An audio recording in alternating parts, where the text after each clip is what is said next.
Hi, everyone. My name is Jennifer Burrows, and this is my personal individuality story. I'll start with my background. I'm originally from Sunland, Tahunga, California, born and raised. I did have a younger brother, but unfortunately, he has estranged himself from us after he attended university in the Bay Area. So I consider myself an only child at this point in my life. Growing up, I was homeschooled, and reflecting back on that as an adult, it makes me immensely grateful I was never placed in public or private school. I spent a great deal of time with my parents, who I am still very close with to this day. My dad often took me out on numerous adventures when I was young, which was one of the huge benefits of being homeschooled. He would sometimes call out of work, wake up at 5 a.m., and we'd go on a mini road trip to the Sierra Nevada mountain range down to the Mojave Desert and then end our day at the beach while eating In n Out. That was one of the best parts of growing up in Southern California. You could go to the mountains, the desert, and the beach all in one day.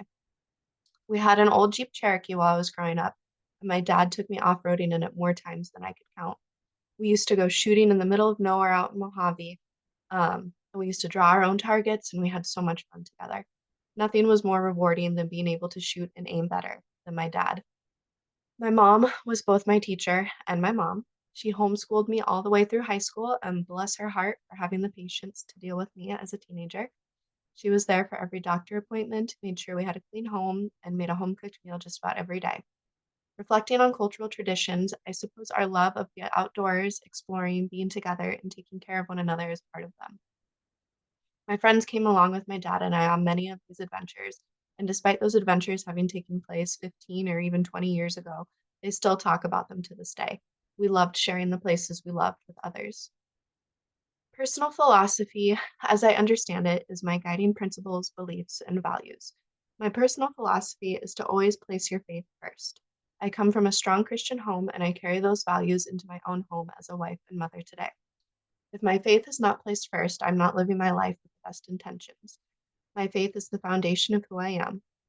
My family is the structure that helps me hold my life together. I believe family, next to faith, is the most important component in our lives. I'm a Minnesota transplant, so I see where my California background meshes and conflicts with my community. Many people within my community here hold the same beliefs as I regarding faith and family. Coming here from California, Minnesota nice was very suspicious to me.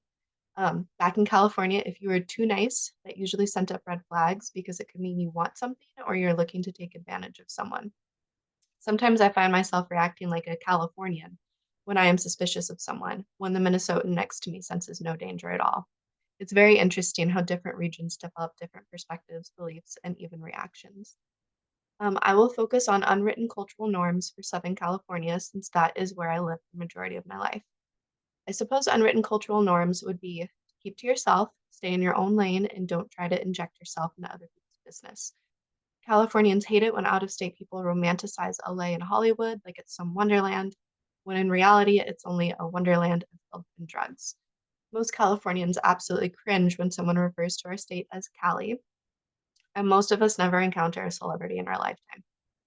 Despite California being a state that many people are now fleeing from, including myself, my whole family, and my entire friend group at this point, we are all sentimental about our home state.